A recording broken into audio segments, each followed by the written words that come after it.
Bom dia, meus irmãos, que a graça de Jesus, seu amor e sua bondade seja com todos nessa manhã, que Ele nos abençoe, em nome de Cristo, amém. Vamos abrir as nossas Bíblias em Juízes, capítulo 10.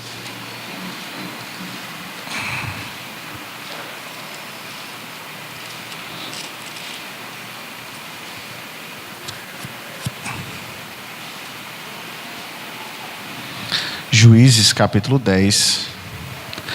Na nossa sequência, ao estudar o livro de Juízes, nós nessa manhã iremos estudar sobre 2 ou 3 juízes que nós temos pouca informação sobre eles. Sangalá, Jair e um ou outro aqui. Mas o que nós vamos fazer? Eu vou pular esses pequenos, vou tentar reunir um pouco mais de informação sobre eles, para poder trazer para os irmãos. E hoje vamos tratar sobre Jefté, tá? Na próxima oportunidade, quando nós terminarmos Jefté, eu vou tentar agregar mais informações e recursos sobre eles, para que a gente possa trabalhar e entender por que esses juízes estão aqui, para fechar o número, como nós apresentamos no primeiro estudo. Qual é o objetivo do autor em acrescentar um único versículo para falar de um único juiz, do que ele fez. Então, assim, é necessário que a gente tenha um pouquinho mais de informação para poder não passar nada não de errado, mas sem as informações necessárias. Mas nós vamos tratar sobre eles. Então eu resolvi nessa manhã tratar sobre Jefté, porque eu achei muito interessante todo o enredo do que nós temos sobre ele e uma visão que por vezes temos. Nós vamos tentar desvendar. Nós temos pastores que defendem que Jefté não sacrificou sua filha, e nós temos pastores que defendem, e boa parte dos pastores, boa parte dos comentaristas, dizendo que ele sacrificou, tá? Então, assim, nós vamos tentar entender à luz do que nós estamos vendo, tá? Nós já vimos até aqui homens maus, perversos, que foram usados por Deus como juiz. Homens que usaram de trapaça, de artimanha, até de prometer relações sexuais homossexuais, para que no final ele pudesse executar o rei, o malvado, aquele que estava oprimindo o povo de Israel. Porque assim, a gente viu coisas bem terríveis até aqui dos libertadores, mas a prova maior era mostrar que os libertadores usados por Deus são pecadores, são falhos e capazes de todo tipo de artimanha, levando-nos a não ter esperança nos homens, porque os homens são falhos, cheios de artimanhas e pecadores, mas a nossa esperança tem que estar no grande libertador de Israel, que é o único perfeito, Cristo, o verdadeiro libertador. Então tudo aponta para ele. Então eu quero trabalhar com os irmãos sobre Jefté. Não vamos conseguir trabalhar como fizemos com Gideão, precisamos de 3 domingos para estudar Gideão. Certamente vamos precisar de alguns domingos para estudar sobre esse homem. O nosso estudo introdutório vai nos ajudar, ou vai nos dar luz a entender as ações, tá, futuras desse homem, e também tentar compreender, por meio do que veremos hoje, se ele vai sacrificar ou não a sua filha lá na frente, tá? Então eu quero que você abra em Juízes capítulo 10.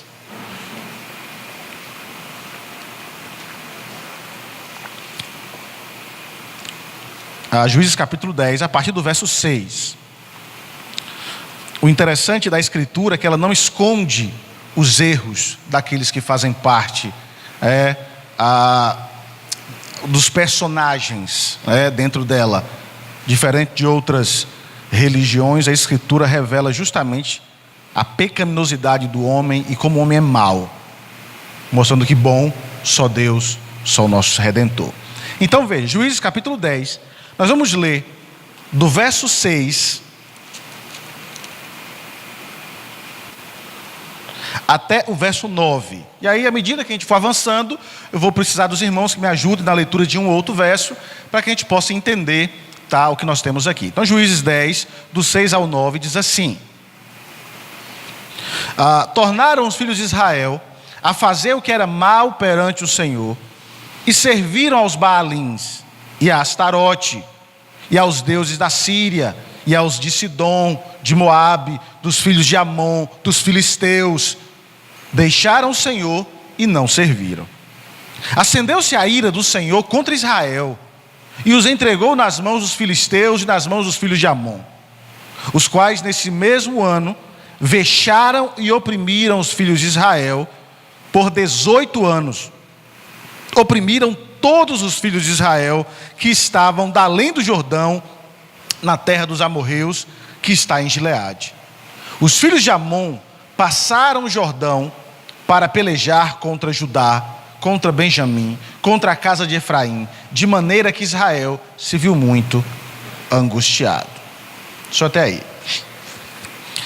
Como eu disse no início, o nosso estudo no livro de Juízes, ele segue essa perspectiva da história redentiva, tá? Vendo nos libertadores tipos daquele que seria o grande libertador do povo de Israel. Então nós estamos contemplando cada juiz e percebendo a ação poderosa de Deus frente ou diante de corações mesquinhos, maldosos, pecadores. E eu não estou falando aqui dos ímpios, eu estou falando de Israel, tá? Porque a nossa ideia ao estudar o livro de Juízes foi justamente entender como em meio a uma comunidade de crentes, como em meio a uma igreja no Antigo Testamento, nós encontramos Deus trabalhando em dias onde cada um fazia o que era reto aos seus próprios olhos. Não era o ímpio que fazia o que era reto aos seus próprios olhos. Era o povo separado de Deus que fazia aquilo que era reto aos seus próprios olhos. Então nós temos Deus agindo em meio a esse povo e transformando e levando, mesmo em meio ao pecado, levando-os a se tornar uma comunidade de adoradores que se estendeu por toda a terra. Tá? Então veja, hoje nós vamos olhar para outro homem terrível, que foi Jefté. Você precisa entender isso. Porque os libertadores que nós vimos até aqui, só o primeiro parece que não tinha dificuldades ou não tinha problemas. Lembra? Nós tratamos aqui sobre isso e explicamos no estudo introdutório sobre essas questões peculiares de cada juiz. O problema é que nós, pela nossa visão romântica, muitas vezes, da leitura, nós até falamos aqui da última vez, né? Nós lemos a Escritura porque nós lemos naquela perspectiva de que gostamos muito de finais felizes. E aí, quando chega no final feliz, a gente para a leitura e não prossegue. E aí você vê que o povo desobedece e cai e se afasta. O mesmo libertador, o mesmo líder que fez aquilo grandioso para libertar o povo, no dia seguinte já comete algo terrível.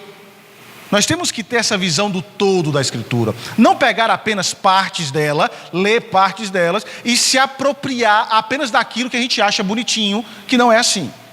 Toda a Escritura, ela segue como um rio o curso que deságua no mar, que deságua em Cristo. E ao longo desse percurso, nós vamos encontrar braços se desviando, nós vamos encontrar esses mesmos braços secando.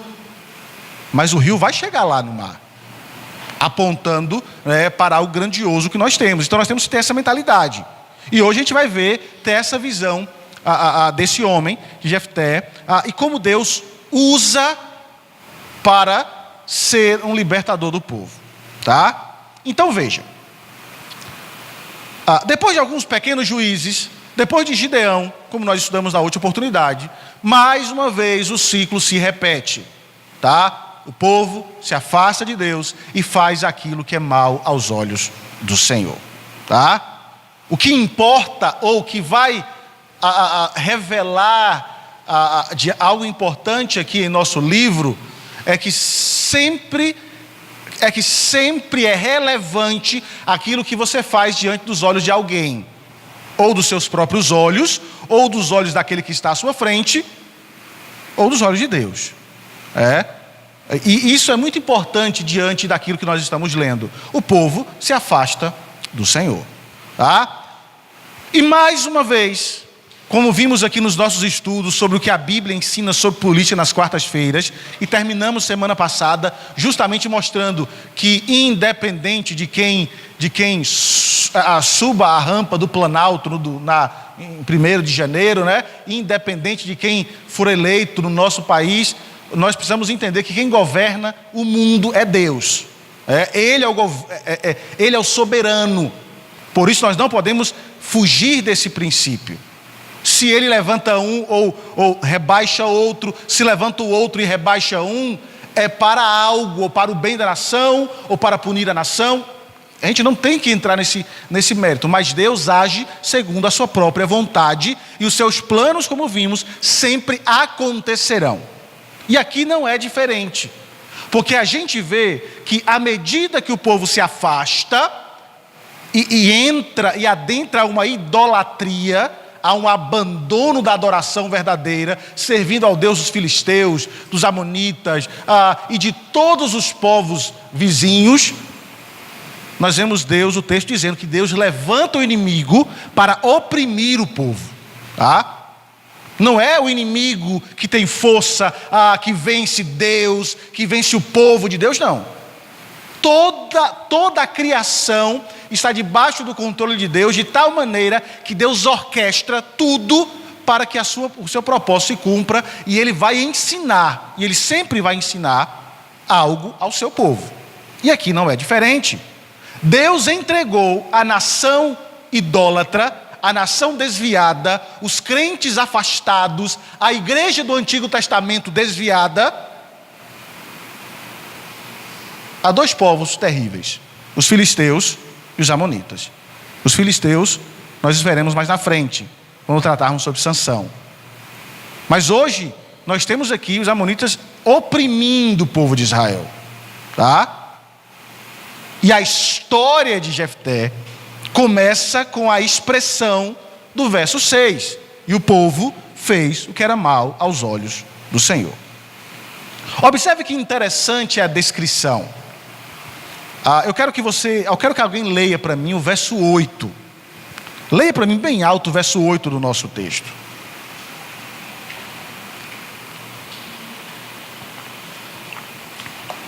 Pode ler.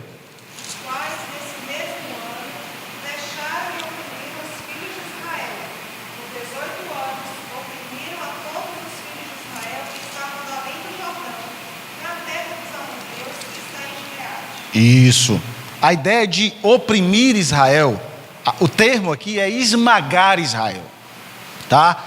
Foi isso que aquele povo fez. Ele esmagou Israel. E esse termo que aparece aqui para esmagar Israel só aparece mais uma vez dentro do Antigo Testamento. O termo que é utilizado aqui foi quando Deus destruiu o Egito. A leitura dos autores, o autor prepara o texto para que os leitores originais consigam fazer um paralelo ou assimilarem que o que aconteceu com Israel nesse período foi a mesma coisa que aconteceu com o Egito. Deus destruiu o Egito. E aqui diz que o texto os amonitas destruíram, esmagaram Israel.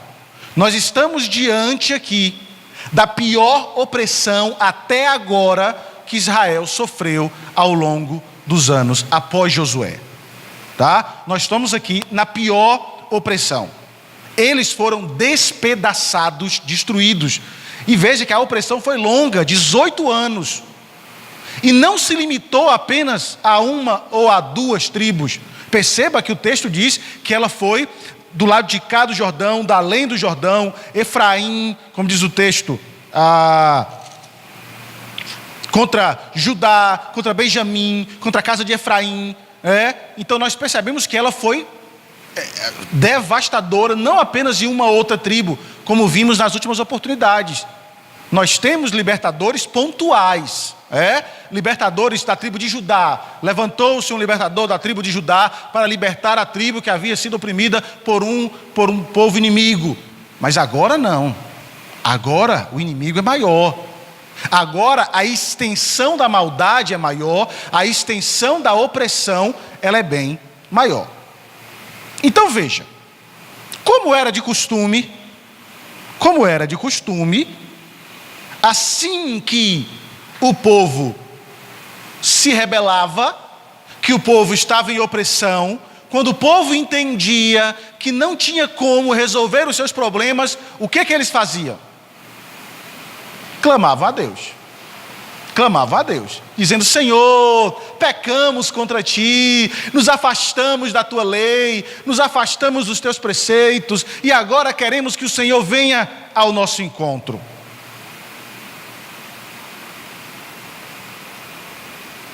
Veja que interessante. Alguém leia para mim. Não, eu vou ler. Abre aí, olha aí o verso 10, o verso 11. Eu vou ler do verso 10 até o verso 14, tá? É um pouco longo, então eu vou ler para os irmãos. Veja o que diz. Então os filhos de Israel clamaram ao Senhor, dizendo: contra Ti havemos pecado, porque deixamos o nosso Deus e servimos aos Baalins. Porém o Senhor disse aos filhos de Israel: quando os egípcios, os amorreus, os filhos de Amon, e os filisteus, e os sidônios, os amalequitas, e os moanitas vos oprimiram, e vós clamáveis a mim, não vos livrei eu das suas mãos? Contudo vós me deixastes a mim, e servistes a outros deuses, pelo que não vos livrarei mais. Ide e clamai a vossos deuses, aos deuses que escolhestes, que ele vos livrem no tempo do vosso aperto. Você percebe o que Deus está fazendo aqui? Olha, vocês não querem viver assim? Então clame ao Deus que vocês querem. Vocês não querem viver na idolatria? Agora clame a eles para ver se eles podem livrar vocês. Perceba, nós temos uma tensão aqui, que é uma tensão de graça, tá? Uma tensão que será resolvida apenas na cruz. Eu preciso que você entenda isso. Porque Deus disse que,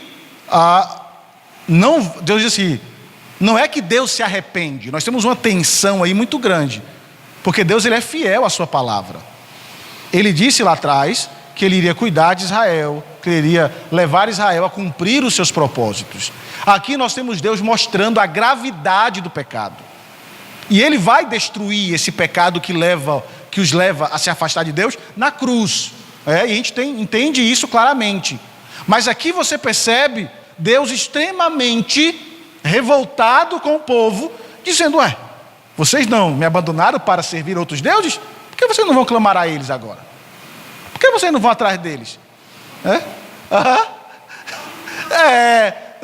Vão atrás deles.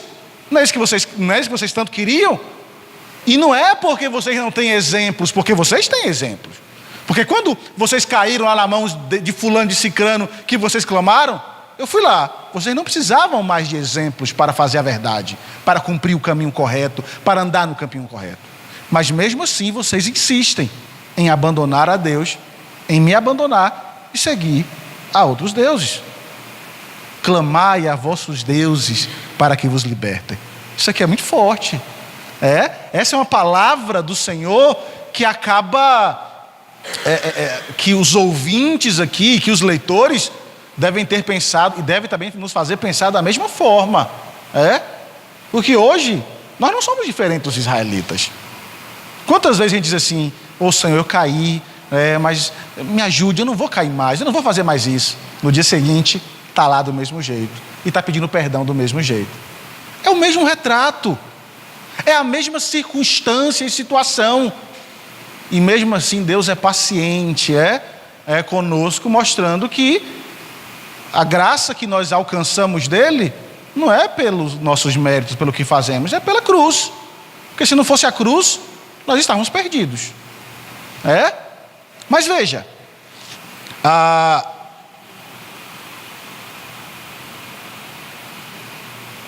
o que nós temos aqui, o clamor do povo, nada mais é do que o clamor de um fraco que sabe que não vai vencer, tá? Mas que não está arrependido, mas que recorre ao forte para que ele venha ao seu encontro. ou que venha ao seu favor, em seu favor. E Deus disse: basta. A ideia é, se não houver arrependimento de verdade, não tem ação. É igual aquela história lá de Oséias, lembra? Quando o povo peca, desobedece, ele diz: voltemos e nos arrependamos diante do Senhor, porque se ele fez a ferida, ele vai ligar, se ele abriu a ferida, ele vai sarar. Voltemos e busquemos o Senhor. E aí Deus diz: até quando, ó Israel, ó Efraim, ó Judá? O arrependimento de vocês é como o orvalho da manhã, que cedo passa. Hoje vocês aí estão todos arrependidos, mas quando sai o primeiro calor do sol, seca a terra, esturrica e racha, porque vocês não têm arrependimento nenhum. Na primeira dificuldade, vocês voltam ao passado, ao erro. Aqui é a mesma cena. Deus está tentando levá-los a um arrependimento verdadeiro. Porque arrependimento é uma convicção profunda do erro e uma aversão, um ódio ou uma luta constante para não voltar àquilo que foi feito antes. Mas você não vê isso em Israel. Perceba que o ciclo é sempre o mesmo. A gente está repetindo muito isso aqui, né? Deus liberta o povo lá do Egito, coloca o povo na terra, eles se mantêm firmes, aí se esquecem de Deus, está tudo muito bom, se afastam do Senhor, caem, se afundam na lama, clamam a Deus, Deus liberta o povo, leva o povo para a prosperidade, eles passam os anos da prosperidade, se esquecem de Deus e afunda de novo. Esse é o ciclo. Esse é o ciclo que reflete o que nós temos hoje. Mas veja, os israelitas, eles respondem a essa situação. Alguém leia para mim o verso 15, por favor.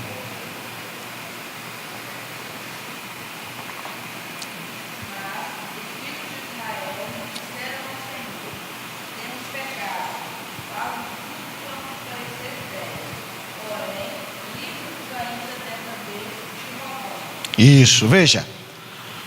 Os israelitas responderam: não, Senhor, está certo, nós entendemos a situação. A gente está aqui num beco sem saída, estamos encrencados mesmo, porque nós infringimos a sua lei. Agora, faça a tua vontade. É a tua vontade que é a melhor, livra-nos. Nós estamos dispostos a seguir a tua palavra e fazer o que é certo e fazer aquilo que é a vontade do Senhor. É tanto que eles vão tentar ali afastar os ídolos, lançar os ídolos fora, para então mostrar para Deus que eles estão arrependidos. O problema é que eles estão tristes pelas consequências do seu pecado no primeiro momento, mas não estão verdadeiramente arrependidos daquilo que eles fizeram. Porque é possível abandonar a idolatria de maneira idólatra. E é isso que acontece aqui. Eles estão tratando Deus como se fosse um dos seus ídolos. Tentaram ali apertar os botões, oferecer os sacrifícios. É aquela mesma... Irmãos, eu estava lendo isso aqui e eu fiquei imaginando. Quantas vezes a gente não faz isso? A gente entende que é pecado, aí a gente caiu, se afundou. Aí diz: quer saber de uma? Eu vou voltar para a igreja, eu vou orar mais, eu vou fazer isso, eu vou fazer aquilo. A gente acha que a gente consegue tapear o Senhor, né? E aí a gente: não, eu vou fazer isso, vou fazer aquilo. E aí a gente volta com o mesmo ar de piedade e começa a fazer. Só que amanhã comete o mesmo erro, achando que os atos que nós produzimos ou os sacrifícios que nós fizemos são suficientes para apaziguar ou simplesmente para mostrar a Deus que os meus erros que eu estou cometendo não são tão graves assim. Porque eu estou orando, eu estou fazendo isso, estou fazendo aquilo. Israel está fazendo a mesma coisa. Se apropria de atos como se esses atos fossem algo suficientes para pagar o nosso pecado.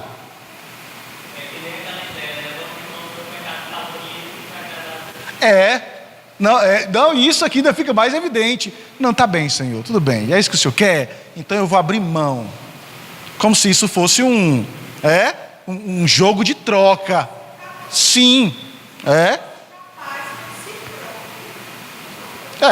E aí fala assim: não, tudo bem, Senhor, eu vou abrir mão.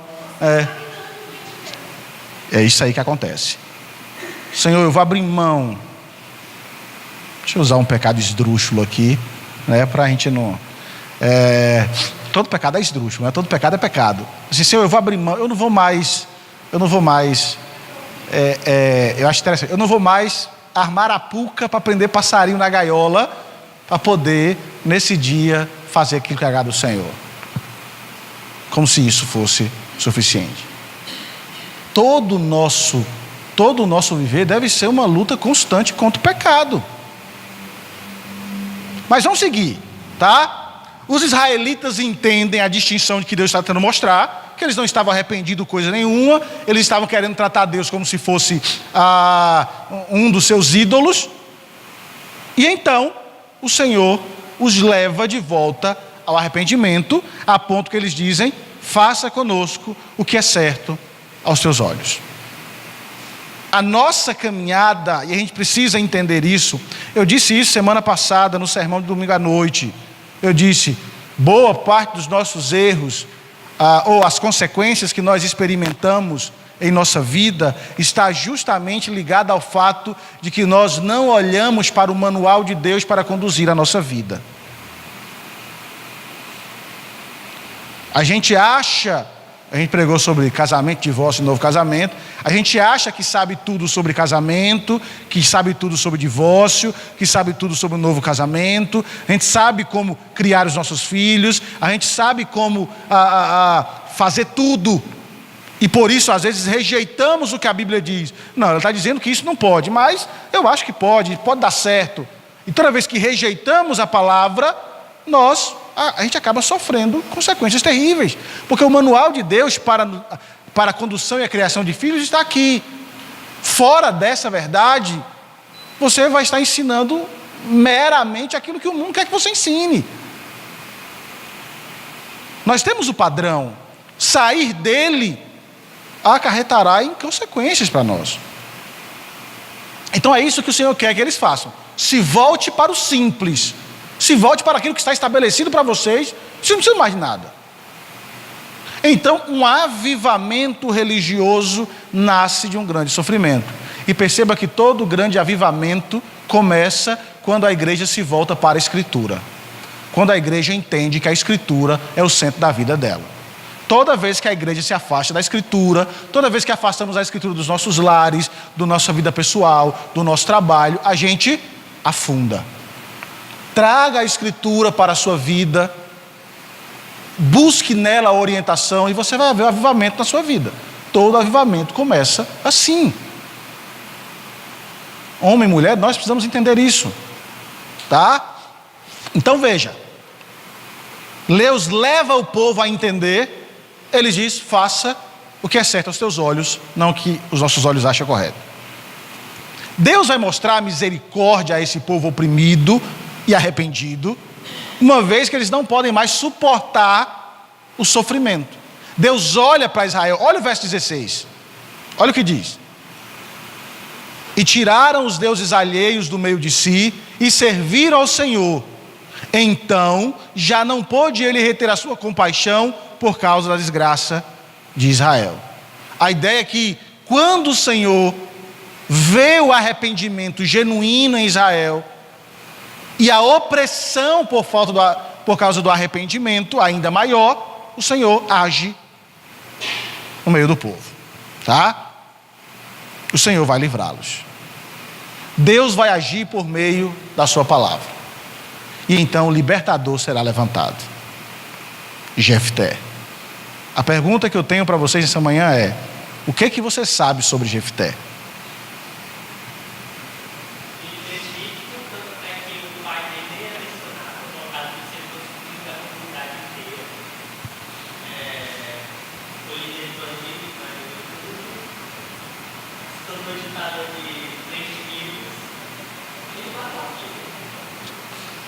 Você percebe que a descrição dele não é uma descrição bonita? Nós temos pastores que... A gente vai chegar lá ainda, tá? Que defendem que ele não matou a filha. Mas quando você começa a olhar a sequência de eventos, ou quando você começa a olhar para tudo que nós já estudamos, do libertador que foi lá e prometeu pro rei, olha, tem uma coisa para você, prometendo relação sexual, e aí ele vai para o quarto, se tranca a porta, ele vai e mata o camarada. Quando você começa a ver as ações dos libertadores, eu não consigo ver que Jefté não cometeu esse ato tão terrível. A gente vai estudar sobre isso mais na frente. Então, olha o que acontece. A luta, a batalha, o palco para a batalha está armado. Tá? Veja aí o verso 17 e 18. Alguém lê para mim verso 17 e 18, por favor.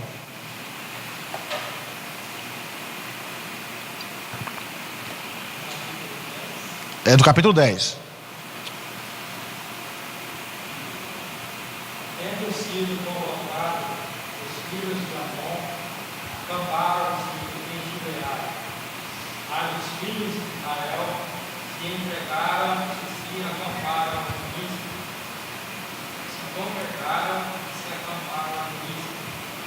Então o povo, aliás, os príncipes de Gileade, disseram uns aos outros: quem será o homem que começará a pelejar contra os filhos de Amon? Será esse o cabeça de todos os moradores de Gileade? Veja, olha que interessante. O cenário está pronto para a chegada do libertador enviado por Deus. O cenário está pronto para a batalha. Agora, é notável aqui que, se você prestar atenção no que nós vamos ler, Deus não escolha Jefté de início. Que Deus não levante e capacite o libertador. Porque você percebe o que vai acontecer? Os anciãos, aqueles que se afastaram de Deus, o grupo ali, eles assumem a tarefa de escolher um líder para saber quem vai lutar. E agora, quem vai lutar por nós? Quem vai ser o libertador? Eles não consultaram, e além de não consultar, olha que interessante, veja como o autor de Juízes, ele é extremamente meticuloso, porque enquanto há discussão para saber quem vai lutar, ele nos apresenta Jefté. Está no verso 1 do capítulo 11. O leitor é apresentado ao libertador. E ele é, ao mesmo tempo, uma escolha previsível e surpreendente. Olha o verso 1 aí do capítulo 11. Diz assim: era então Jefté, o gileadita, homem valente, porém filho de uma prostituta. Gileade gerara a Jefté. Olha que informação nós temos aqui. Tá? Veja, assim como Gideão, Jefté é chamado de valente. Tá? Um guerreiro. E da mesma forma que Abimeleque, filho de Gideão, nós temos aqui a mãe de Jefté, é uma prostituta.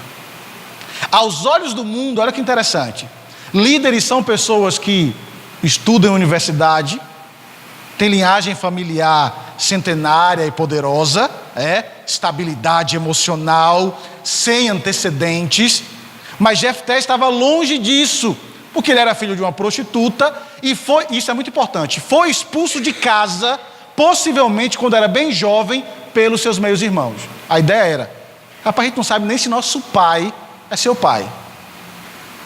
Como é que você vai ser nosso irmão? Expulsaram ele de casa. Essa ideia vai estar muito arraigada no que vai acontecer com Jefté.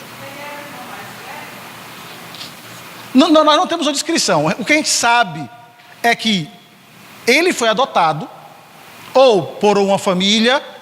Aqui diz que Gileade gerou Jefté, como se fosse a comunidade houvesse gerado ele. Você pode ter duas visões aqui: ou ele foi adotado por uma família e ele foi expulso, ou a própria cidade o expulsou, dizendo assim: olha, você é filho de uma prostituta, ninguém sabe nem quem é seu pai, e a gente aqui somos herdeiros da herança, questão patriarcal, familiar, toda a história ligada ao nome, e você nem nome tem, então vai-te embora. Aquela questão do homem,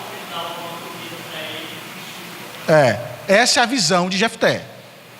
Essa é a visão de Jefté que nós temos aqui. Um homem que não tem história, não tem herança, porque ao ser expulso ou da família ou da terra, ele não tem herança. E essa ideia é muito importante, a ideia da herança.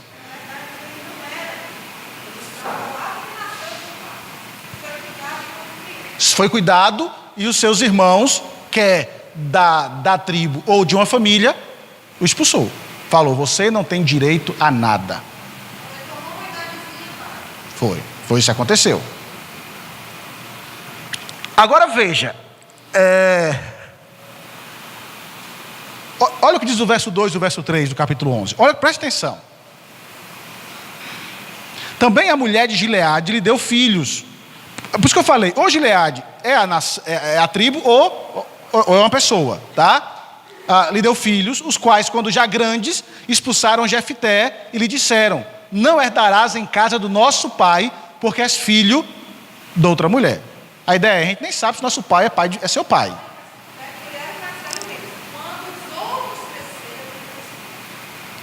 Ou não. Expulsaram ele. A gente não tem como precisar essa situação. Porque assim, a ideia é, o pai estava ali cuidando dele, o pai fica velho, como ela disse, olha, esse camarada não vai herdar com a gente, é a herança. Porque a gente não sabe, é filho de uma prostituta. E se não for o nosso pai? Essa é a ideia central aqui, tá? Aí olha o verso 3. Então Jefté fugiu da presença de seus irmãos e habitou na terra de Tobi, e homens levianos se ajuntaram com ele e com ele saíram. Tá? A ideia aqui é que Jefté formou uma quadrilha. Foi para bandidagem. Jefté fazia parte do crime organizado. Era um tipo de chefe do submundo. Ou em linguagem mais romântica, ele era um pirata, um mafioso. É isso que o texto diz de Jefté. Sim, já que me expulsaram de casa, expulsaram da minha terra e eu não tenho nada, então vamos tentar conquistar à força o que é dos outros. Essa é a ideia de Jefté. Perceba que a descrição dele não é uma descrição bonita. Olhe para os libertadores de Israel. Porque assim, nós temos um problema da nossa leitura de não prestar atenção nos detalhes. O único nome que a gente não coloca nos nossos filhos é Judas. Porque Judas, a gente ali sabe que Judas... Não, ninguém vai querer o nome de Judas associado ao filho. Mas Jefté é bonitinho. Mas está aqui, era um bandido.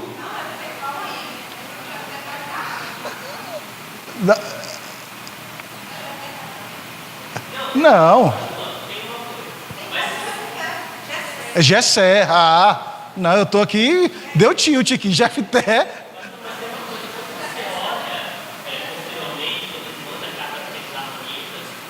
Apesar de ele ser um bandido, ele se expõe à comunidade, além de demonstrar o fé em Deus, ele também demonstra conhecimento da história de Israel. Sim. Sim. Não, a gente não foge disso.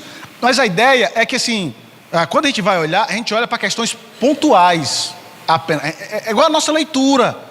A gente não olha, e esse é um grande defeito nosso. Por exemplo, boa parte das doutrinas equivocadas que nós temos é justamente tirada de um verso bíblico. Que a pessoa olha para o verso, não vê o contexto anterior, posterior, o contexto imediato, não vê o que está acontecendo, e aí cria uma doutrina em cima disso. Esse é o nosso problema também com a Escritura. Por isso que nós somos levados a estudar, a ter pessoas que ensinam tudo isso para que a gente possa ter uma compreensão correta da verdade.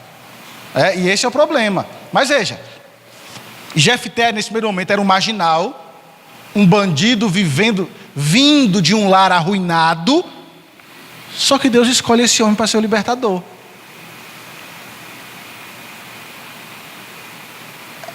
A grande história a visão da Escritura é justamente mostrar para nós toda essa ação do homem na terra, de como o homem é mau, pecaminoso, E que Deus se utiliza até mesmo das ações dos homens para cumprir a sua vontade. Nós falamos aqui, temos falado aqui constantemente sobre isso. Veja Jacó e Esaú. Lembram? Quando nós tratamos aqui em Gênesis, né? Deus disse, olha, você terá filhos, o mais velho servirá ao mais moço. Aí a mãe diz assim, eu vou dar uma ajudinha para Deus, né? Já que eu tenho que fazer com que a promessa se cumpra. Aí ela vai, arma toda aquela situação para que o pai cego dê a bênção ao filho vestido de peles.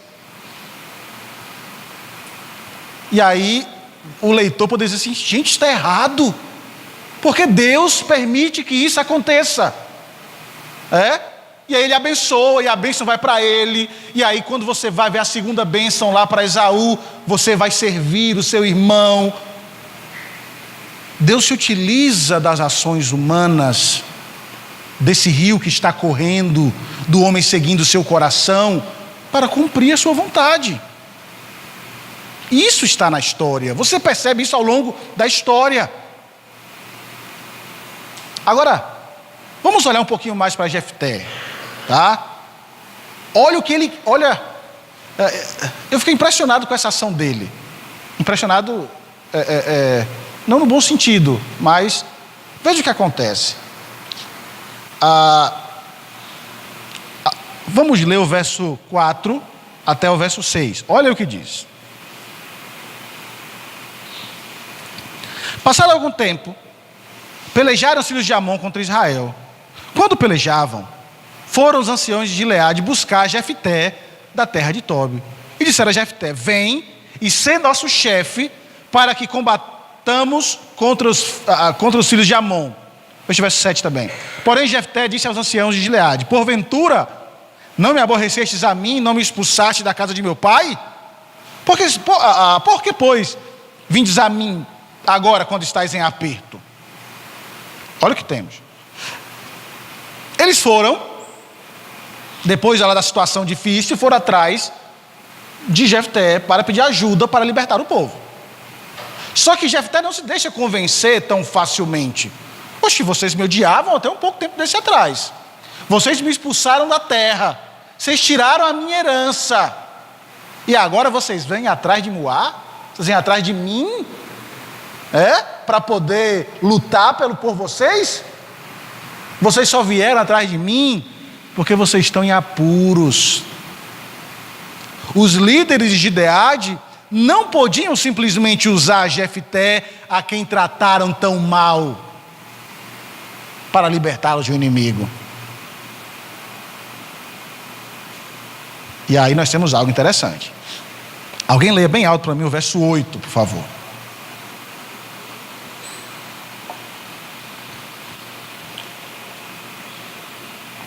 Verso 8, capítulo 11. Alguém leia para mim.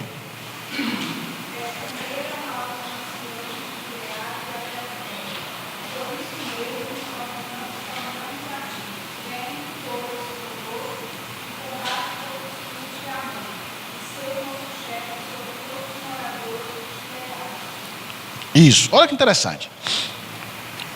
A experiência é a mãe da precaução, tá? Veja o que Jefté vai fazer. Ele vai se certificar de que realmente vão cumprir o que eles estão prometendo a Jefté, tá? Ele vai fazer algo aqui que possa garantir que ao final da batalha ele não seja novamente expulso como foi antes. Ele vai dar uma desperto sobre o povo. Porque o verso 9 diz assim: então Jefté perguntou aos anciãos de Gileade: se me tornardes a levar para combater contra os filhos de Amon, e o Senhor nos der a mim, então eu vos serei por cabeça? A ideia é, tudo bem, eu vou lá, luto, venço, e aí depois vocês podem se voltar contra mim. Vocês podem se levantar contra mim. E aí vai acontecer algo interessante. Olha o verso 10 e o verso 11. Diz assim: responderam os anciãos de Gileade a Jefté: O Senhor será testemunha entre nós e nos castigará se não fizermos segundo a tua palavra. Então Jefté foi com os anciãos de Gileade e o povo pôs por cabeça e chefe sobre si, e Jefté proferiu todas as suas palavras perante o Senhor em Mispa. Olha o que acontece. Juízes, aqui nesse trecho, registra a negociação entre os anciãos e Jefté. E duas palavras são importantes aqui: a cabeça e chefe, tá? Nós temos o nosso texto. A palavra rosh, ou cabeça, que nós temos aqui, significa um governador, enquanto o chefe indica apenas um líder militar temporário. Sobre o grau dessas duas palavras, dessas duas funções entre os anciãos e Jefté. Jefté diz assim: eu só vou se vocês me colocarem por cabeça, por governador. Os anciãos: não, rapaz, vai lá como chefe, como líder. Ele disse assim: eu não vou, porque aí vocês, depois de terminar a batalha, vocês me escanteiam, eu vou embora de novo e acabou-se tudo. Só vou, olha a troca de favor, só vou se vocês me colocarem como cabeça, como chefe. Tá? É isso que eles têm aqui. Porque a ideia, um comentarista vai dizer, que a proposta de Jefté está ligada ao fato dele ter sido deserdado. Por quê? Porque se ele fosse colocado como chefe ou como cabeça sobre o povo, ele passaria a ter direito da herança, que ele não tinha.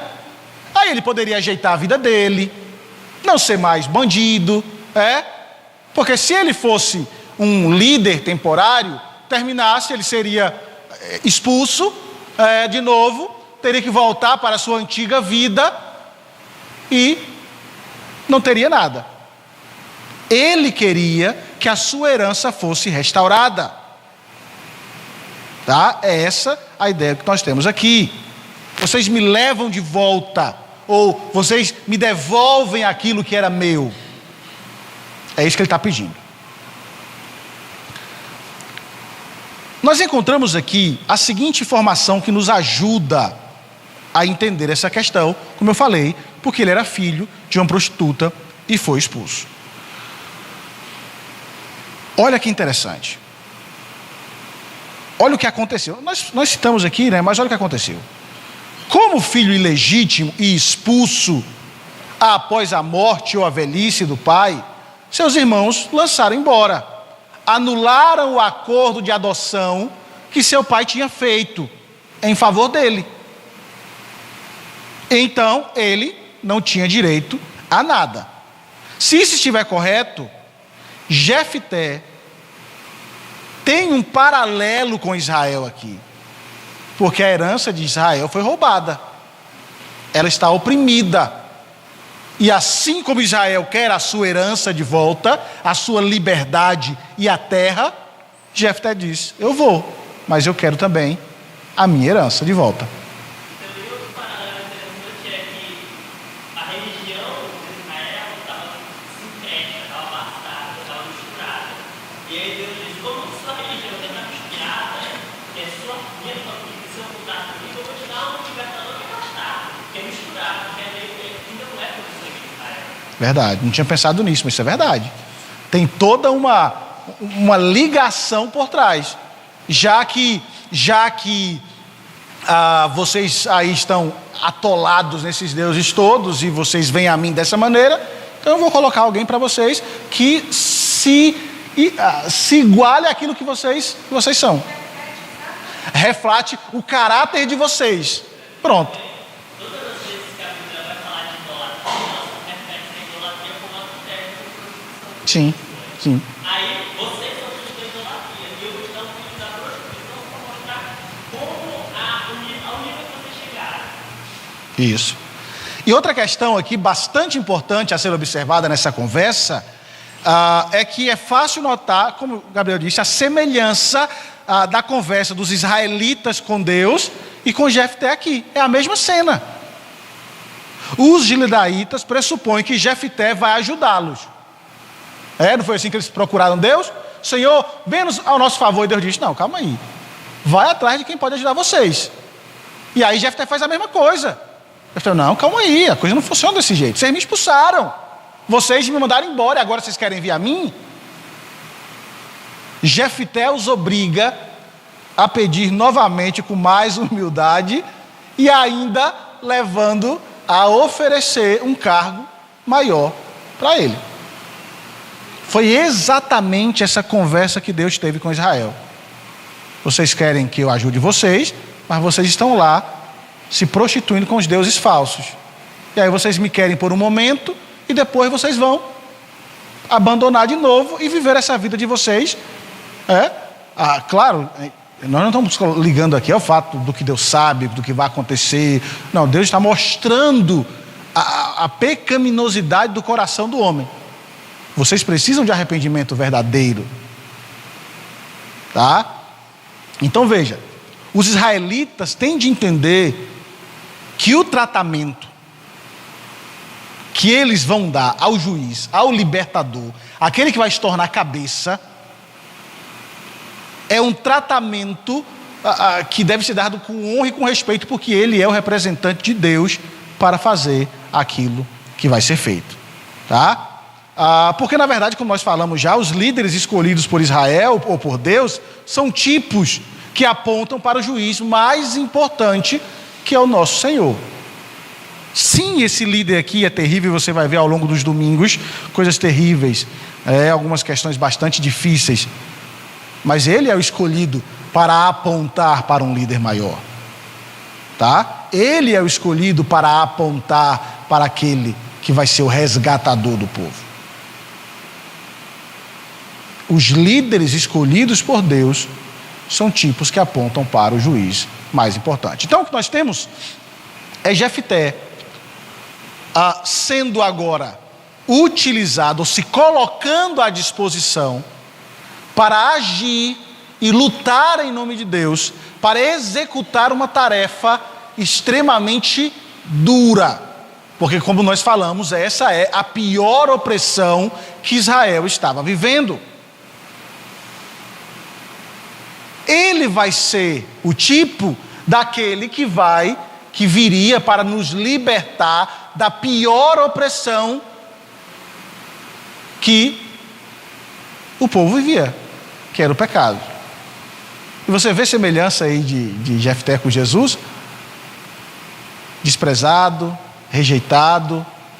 No primeiro momento, o pai olha e diz assim: minha esposa está grávida, somos noivos ainda, eu vou embora, eu vou deixá-la em secreto, eu não vou ficar com ele.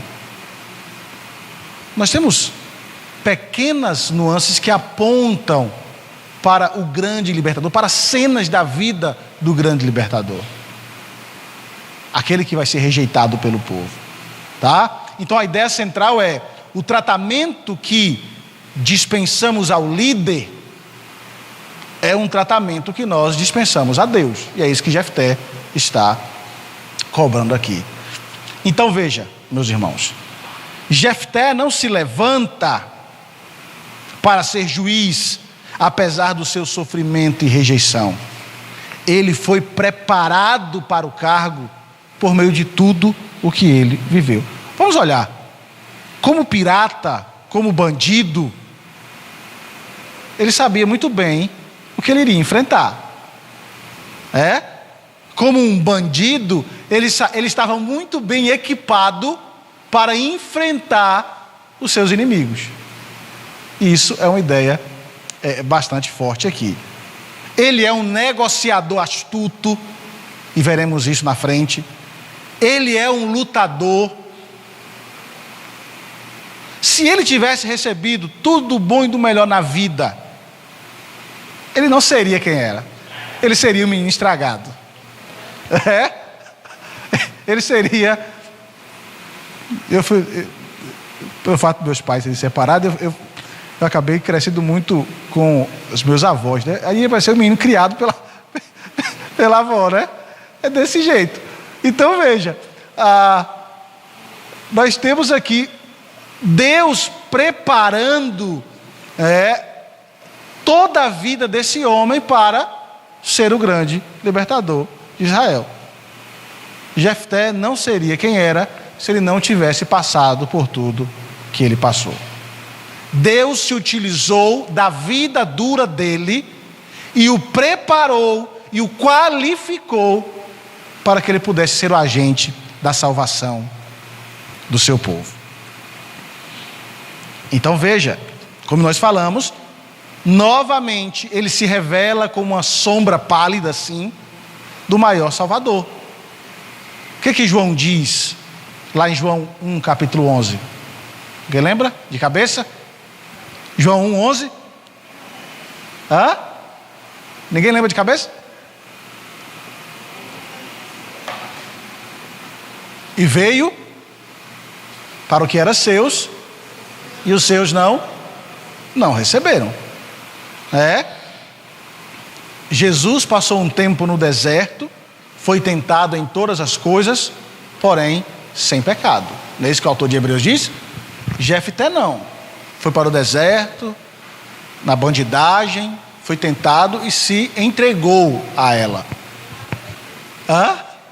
E lá fez tudo. Mas o nosso grande libertador não. Ele vai ser o libertador perfeito. A nossa esperança está no libertador perfeito. E é isso que nós precisamos ter em mente, tá?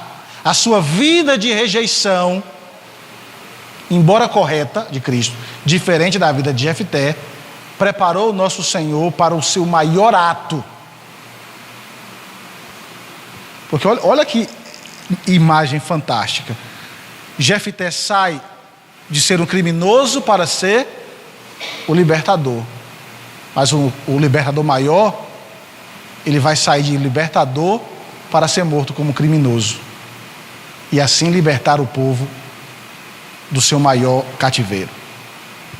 São pequenas cenas que nós temos na Escritura que refletem a grandeza de Deus. O Senhor preparou o nosso Redentor, o nosso libertador ao longo da sua vida para que ele morresse como um criminoso, para ser o libertador da maior crise que o homem vive, onde ele carrega o pecado por meio da morte na cruz, e assim dar a seu povo a sua justiça, conduzidos em paz. Então, nesse primeiro momento, o que nós temos é um libertador sendo convocado, sendo chamado pelos líderes para ser ele aquele que vai agir em nome do povo. E o que vai acontecer? Como ele vai agir? Como ele vai reagir às consequências dos seus atos? Isso aí são cenas para os próximos capítulos da vida de Gideão. Da vida de Gideão não, da vida de Jefté. Então na próxima semana nós veremos como tudo isso vai acontecer, como isso vai se desenrolar. A primeira coisa que você precisa ter em mente nesse primeiro momento de Jefté é o seu passado. E como o seu passado vai ajudá-lo para ser o libertador de Israel. E eu preciso que você tenha em mente os lampejos da glória de Cristo já sendo refletidas nesse homem, para que os seus leitores, para que os leitores tanto originais, quer do futuro como nós, possamos depositar a nossa confiança no grande libertador. Então, Jefté será usado por Deus para libertar o povo. E é o que veremos na próxima semana. Então, que Deus nos abençoe, que Deus nos ajude e nos dê força para que possamos ter o nosso coração depositado aos pés da cruz de Cristo. Porque hoje nós estamos caminhando em busca da nossa herança, em busca da herança que está reservada nos céus para nós. E essa herança foi conquistada pelo nosso libertador. Jefté luta por ela, mas a nossa foi conquistada e dada a nós de maneira graciosa pelo nosso Redentor. E veremos essa imagem na próxima semana. Que Deus nos abençoe, em nome de Jesus. Amém. Vamos orar? Senhor, graças te damos por essa manhã, graças te damos, ó Deus, porque tu tens sido bondoso para conosco, e a sua mão tem nos assistido todos os dias e todos os instantes. E ó Deus, nós te agradecemos, porque a esperança que temos é a esperança da glória, a esperança que nos foi dada por meio do grande libertador, o perfeito que foi considerado como criminoso, o perfeito que foi rejeitado, o perfeito que nos libertou da pior opressão que o homem vivia, que é a opressão do pecado. Nos dê força, Senhor, nos dê força para que possamos aguardar, viver e depositar a nossa esperança apenas em Ti.